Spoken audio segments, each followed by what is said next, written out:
Hello, this is Rob Pritz. I'm your host for this episode of Able Pathways. To join in on the conversation, please visit the Able Pathways channel on Little Arena. The address is www.littlearena.com/Able Pathways. There you can chat with a community of hosts, guests, and listeners. Listen to or download episodes. Suggest ideas or topics you would like to hear about. Let us know what you think. Or find our blog and video blog posts and our newest shows. You are on the road to independence. Able Pathways is here to help you navigate the journey. Hello and welcome everyone to tonight's episode of Able Pathways. We have Kirk with us from Disabled Sports. Hi Kirk, how are you? Doing just fine, thank you. First, can you just tell us a bit about yourself, and then we can talk some about Disabled Sports? Well, I got involved in the whole disability field when I was wounded in combat in Vietnam in 1969. I was with the 9th Infantry Division. I was one of the grunts on the ground. And before we stop, let me thank you for your service. I do respect that, so thank you very much. Well, thank you. And during a firefight, I was hit by a hand grenade and basically ended up losing my leg above the knee. And so I entered the world of disability like many people through accident, disease, and what have you. And from that point on, it really did change my life. And during my rehabilitation in a military hospital in San Francisco, Letterman Army Hospital, I was introduced, or actually I was visited by some fellow disabled veterans who had started a program just a year or two before in the mountains of Northern California in the ski country up around Tahoe. And they were offering skiing to the amputees who were being hit in the war. That particular war in Vietnam produced more surviving amputees than World War II and Korea combined. So there was an awful lot of us running around trying to figure out what to do with our lives. And I'll have to say that getting involved in sports, the moment that I got on a pair of skis, that was my first sport, it just really transformed me. It was one of these things that was just, it made me higher than a kite. It was like I'd been in the hospital for 6 months, gone through multiple operations, and was feeling pretty down. And all of a sudden I could get to the top of a mountain and ski down with freedom and speed, and it was just a liberating experience. And that hooked me.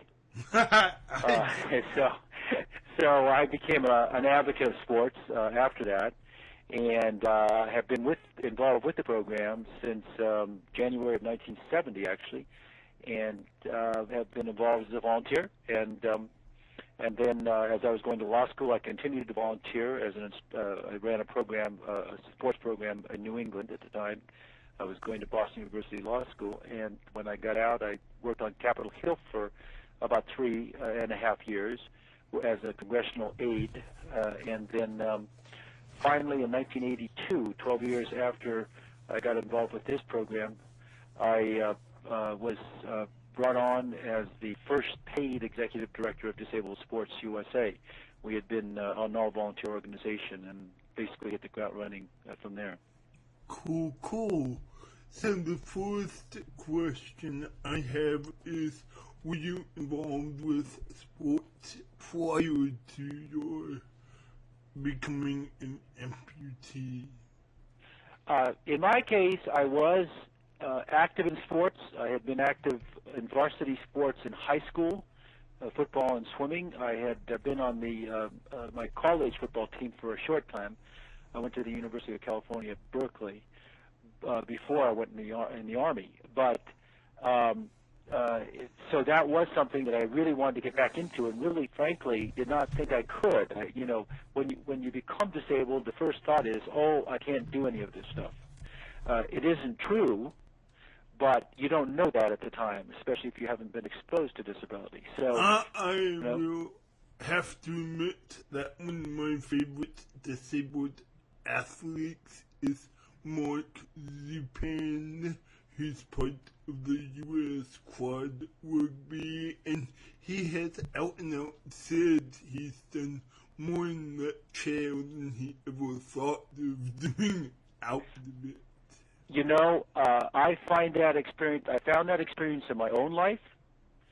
I became more active in sports and did more sports activities, different sports, than before I was injured. And I hear this from young people that we work with, wounded warriors that we work with.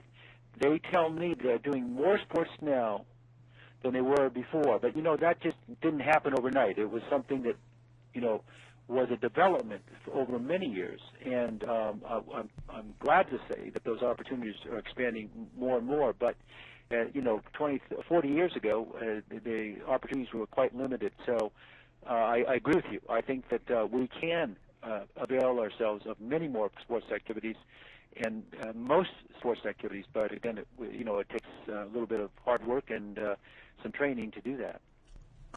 Okay. And what type of sports do you guys deal with? Well, Disabled Sports USA now conducts over 30 different sports, winter and summer. I myself am involved in winter skiing, in summer bicycling, hiking, and swimming, and golf. Those are the sports that I really get excited about and love to do, particularly bicycling. Bicycling is probably my favorite sport right now. Part of that is just it's a great sport, but part of it's the age thing. I'm now I'm 63 and my birthday is next week, and so when you get to that age, pounding, running, and doing some high-impact sports is not as desirable, let's say, as when you're younger. So bicycling is a low-impact sport that is very, very healthy, so I really love bicycling. But the organization, Disabled Sports USA, now has expanded from an organization that just did winter skiing for just amputees to over 30 different sports for anyone with a disability. And that includes snow skiing, snowboarding, Nordic skiing, rock climbing, bicycling, water skiing, scuba diving, sailing, kayaking, river rafting. The list goes on, equestrian golf. And because of technology, in part, but also because a lot of effort has been placed on training instructors, both by my organization and other organizations, so that more and more qualified instructors know how to teach someone with a paralysis, or someone with cerebral palsy, or someone with an amputation, or someone who's blind, so that they can offer them a very safe and effective form of instruction. So it's really a combination of the adaptive equipment that's been developed, a lot of the lightweight space-age materials like titanium and carbon fiber have been employed to build lightweight, strong structures that help reduce the effects of disability, and we can literally do most of these sports that I just talked about, no matter what your disability is. I know for me, I've done a few strange extreme sports. I've skydived, I've tried out the luge, and whitewater rafting. All were exciting. I can't believe the skydiving. I saw a video of you doing that, and that's pretty incredible. But that's just one example of if you get out there and you have good instruction and you're willing to take a chance, you can do it. Yep, I don't think you've seen my video because I don't think I put that on the net. Oh, well, one of my staff called to me and told me that you had done this, so I apologize. I misspoke that, but I apologize for that. But because that is so much fun, and that's something that you don't think of disabled people doing. Yes. I have to ask, I know that Zach Annual was in Chicago, and he did some skiing with an organization. Was that with your organization? Yes. Okay. Because when I saw that, it's like, cool, I would like to feature that and have people talk about that. Yes. I didn't quite understand the last part, but yes, we do skiing all over the country. We have organizations in Chicago that do skiing locally, as well as take groups out to more advanced slopes. There's just some minor slopes around Chicago, but they can get better skiing in the Rocky Mountains and in the Northeast, and they take groups out from there to learn how to ski in Colorado and what have you. Oh, cool. So how does people get involved? Say again? How does people get involved? They can check our website. It's www.dsusa.org, O-R-G, and that stands for Disabled Sports USA. You can also type in Disabled Sports USA. And it has information on the different sports that are available. It has information on the chapters. Disabled Sports USA now is an association of about over 100 chapters operating in 38 states now. And if there's a chapter near you, you can actually contact that chapter.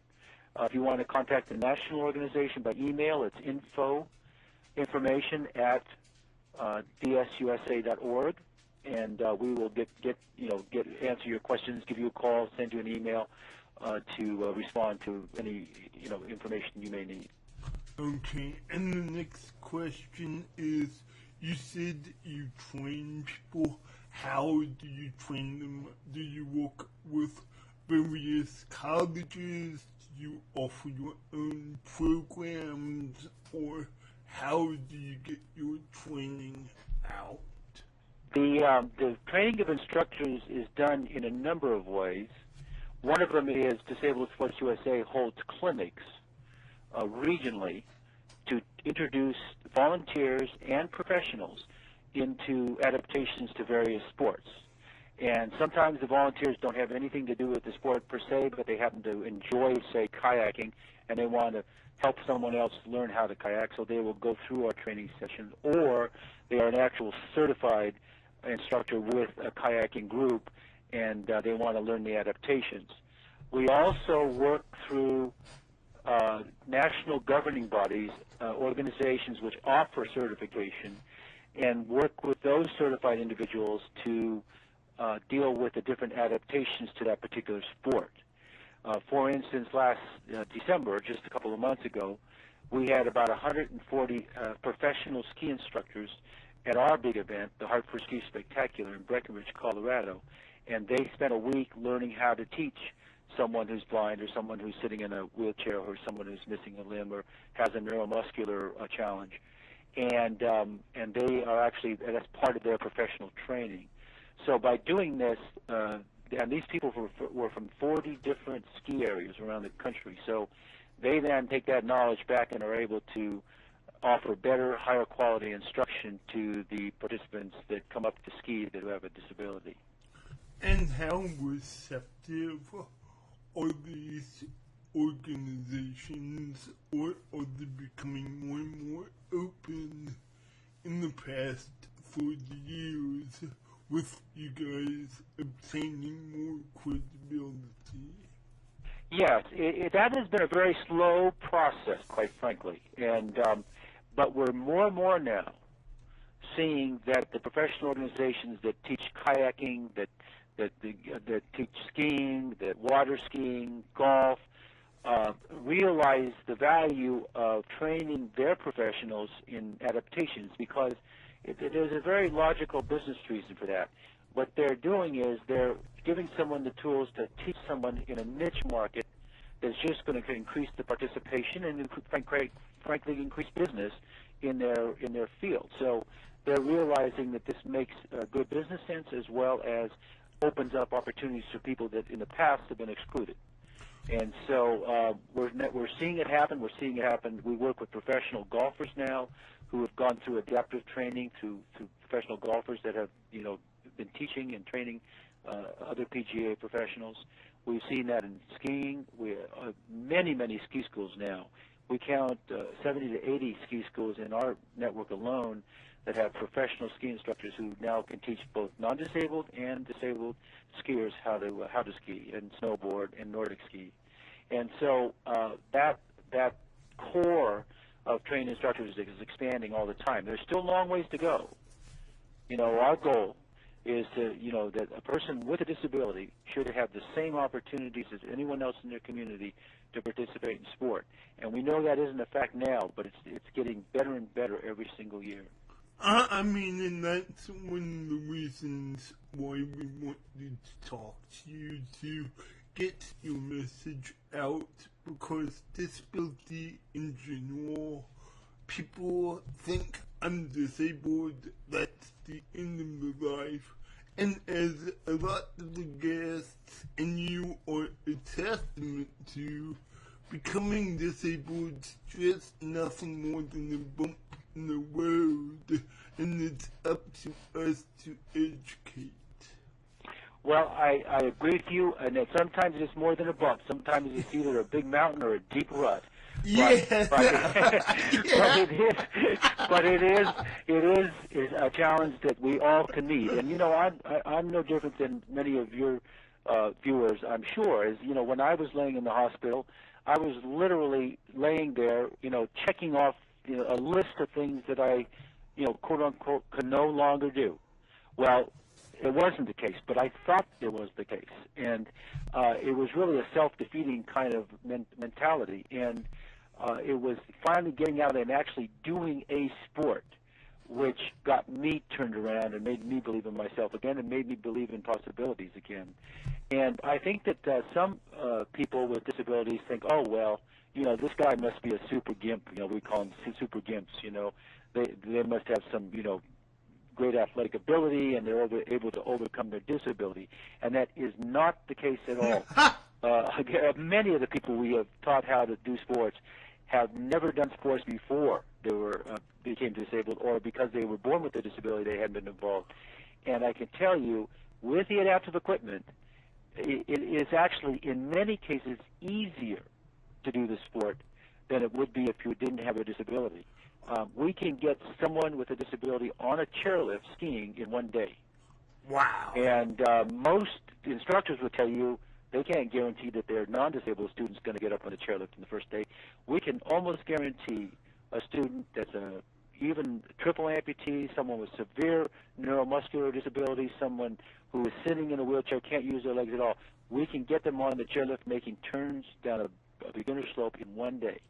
You're making me want to come out and try it. You should. You should. We still have a couple of months of skiing, so if you're interested, we'd love to have you to try it, because then you can convey to your viewers what it's like. Unfortunately, I'm in budget season, so I have to put stuff like that off, but that's definitely would be on my list of things to do.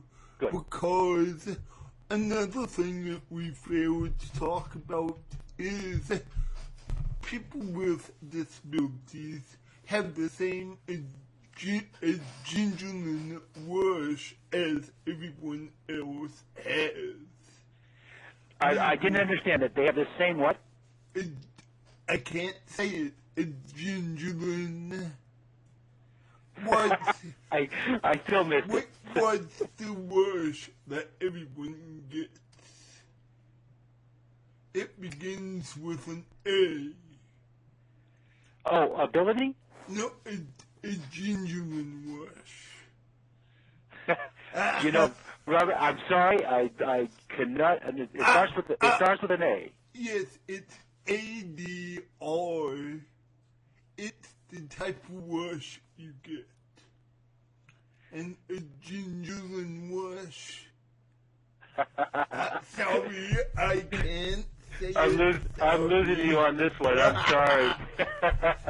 No, but what type of age have you dealt with? Do you deal with kids all the way to senior citizens? We have dealt with children as young as 5 years old, and we've dealt with seniors in their 70s and even early 80s. Sport is particularly in certain types of sport can be accessible to people of all ages and people of all abilities. And again, I just want to emphasize you don't have to be a super athlete to do it. Just take cycling for one example. If you cannot use your legs, there are hand cycles that are available. If you have balance issues, there are three-wheeled cycles that are available that provide stability, but still enable you to get out and just enjoy a nice ride in the country. There's tandem cycles. If someone is visually impaired, they can ride behind what they call a pilot, the person who's out there steering and cycling on a tandem cycle, and again, get every single bit of a wonderful experience of that sport.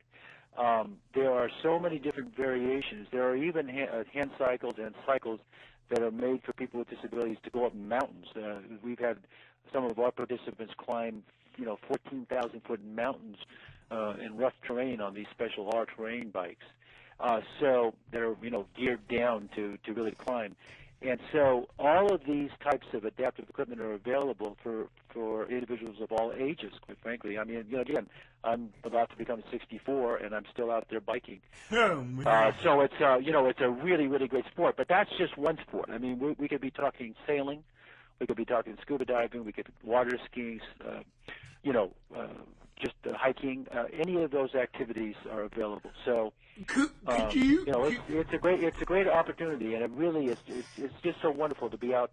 I bike on a rail trail, an old rail line that's been converted to a trail, and I bike through cow fields filled with cows and horses, and they're growing corn, and you're going by golf courses, and you just feel like you're out, in the middle of nowhere sometimes in the woods, and it's just the most wonderful feeling.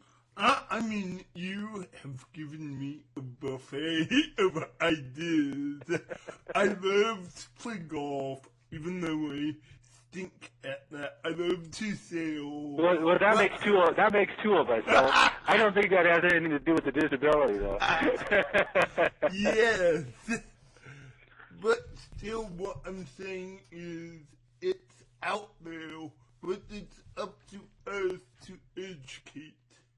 Because, like I tell all my listeners, sports might not be your cup of tea, but still talk about this, because maybe you can connect a friend to this, and by sharing these ideas, we all can grow from it.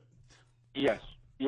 And there's two factors sometimes that keep some of us with disabilities, from doing these kinds of activities. One is, cost, and one is, getting there, transportation. And those are very real challenges, especially if you're living on a fixed income or, don't know if you have those opportunities. And there's no simple solution to that. But one of the things, and I think one of the valuable services that the chapters, the nonprofit chapters of Disabled Sports USA, are so good at doing, is that they raise funds to help subsidize the costs of these activities, so they're not overly expensive for someone who's trying it out. And they also get grants to buy this, adaptive equipment, which sometimes can be expensive. And that way they can share it with people, and they don't have to, if you wanted to learn how to ski, you wouldn't have to go out and buy a $3,000 mono ski. You could go up and use the ski that was owned by the chapter and get that experience. And the other is that they try whenever possible. They have volunteers within the chapters, which their only job is to provide transportation.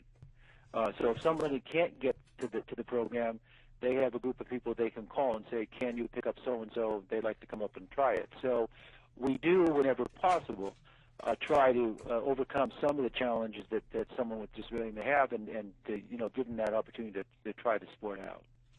I mean, and that's something that I would encourage people to do if you're interested, to try it out and see what you think, because in order to grow as a movement, we've got to enjoy life. We cannot just accept who we are. We've got to grow from that.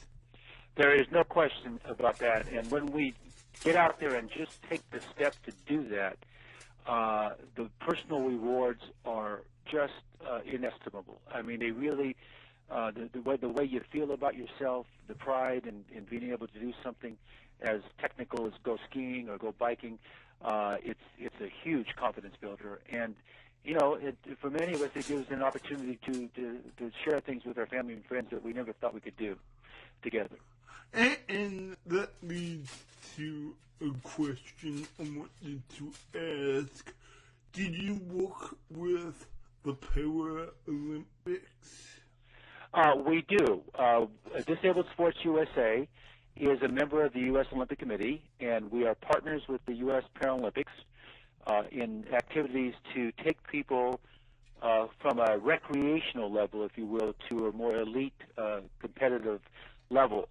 And right now, in fact, we're in a very active program with some of the injured warriors that are coming back from Iraq and Afghanistan to get them involved in Paralympic sport. And the goal is to have as many of the wounded warriors as possible participating in winter and summer sports activities at the Paralympic level. And that's already produced some really strong results. We do have members of the military that are retired members in the military, disabled veterans who are on both winter and summer teams, and they are just blazing the trail for other warriors to come behind them. I think it's very, very significant that the first medal won in the Vancouver Winter Paralympics a few years ago was won by a veteran, and it was not only the first medal won for those games for the USA, but it was also the first time that the USA has ever won a medal in this, what they call Nordic biathlon skiing, which is Nordic type skiing. And so that veteran, disabled veteran, won that medal for the U.S. It was the first medal we won in those games. It was not the last, thank goodness. but it was also the first medal we ever won in that sport. So, we're already seeing results.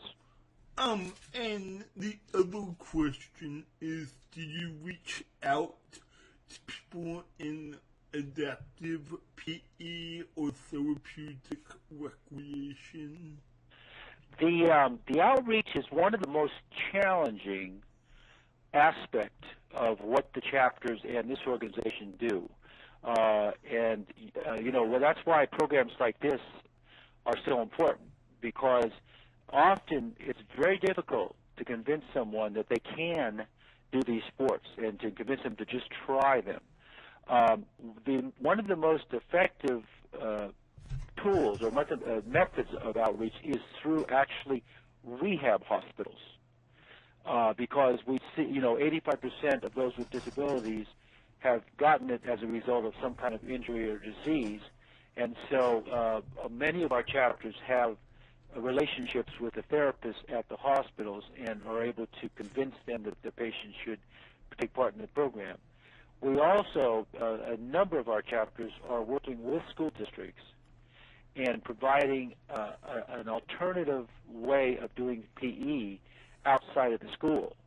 I was just in Colorado in a little town called Telluride. It's just a little cow town. And there's the Telluride Adaptive Sports Program is there. That's one of the chapters of Disabled Sports. And that was just 2 days ago. And they were hosting, that time, a group of kids from a special education class in a town that was about 30 miles away. And that was their day of skiing. Oh, cool. And so they were coming up. They were learning how to ski and snowboard. And it didn't matter what their disability was, they were getting them out there. And so this, instead of having regular PE, they were able to come up about 6 times a year and during the winter and take part in the ski program. Cool. But unfortunately for people here in Illinois, we don't have snow, which is nice. But if you like to ski, that's an issue. That's an issue. That's right. So, how is Disabled Sports USA funded? Is it through grants, corporate contributions, or anything like that? Yeah. Well, I whenever people ask me that question, I tell them anything that's legal. Okay. We actually do. We go across the board. One of the things that we have found is that in order to develop a stable funding base, if you will, one that doesn't fluctuate too much, and of course there's always fluctuation, is to develop fundraising in a variety of different fields or ways. So we get funding from individual donations that we solicit through our people we meet or online. We also have special events that are held to raise money for our organization, a lot of actually golf events that are held that are fundraisers. We also get corporate donations, we get foundation donations, and occasionally, although this has never been a big part of our budget, we do get government grants to do particular activities. One grant we got about 2.5 years ago was from the Department of Labor to conduct a study. We felt, but we didn't have any empirical evidence, any solid evidence, but we, just seeing our participants, we felt that those who participated in sports had a higher level of employment and social interaction with their community and their family. But we didn't have any hard data, so we were able to actually conduct a study with Harris Interactive, which is the Lewis Harris group that does polling on a variety of different things, and found that our participants had twice the employment rate of non-active people with disabilities. So, and they also, we asked them 34 different questions, and they, all of them were positive by 2 times on, do you interact with your community better? Do you share activities with your family more often? All the way down the line, the whole markers of success and social integration and employment were sometimes double the percentage. So we do believe that sports has a real, solid, meaningful impact on society by creating more productive individuals. Yes, it sounds fascinating. So, but when we've been talking about a half an hour more, do you have anything else you want to make sure we talk about? Well, just to reiterate again that sports is a fantastic tool, not only for improving your self-confidence, but in just giving you a lot, going out there and just having a great time and enjoying life. And I guarantee you that it works not only in rehabilitation, but just in helping all of us to lead a healthier life. And you'll never regret getting involved in sports. And I just want to thank you for the opportunity to get this message across to your listeners and your viewers. Thank you, everyone, for listening, and we'll talk to you next time. Very good. Thank you so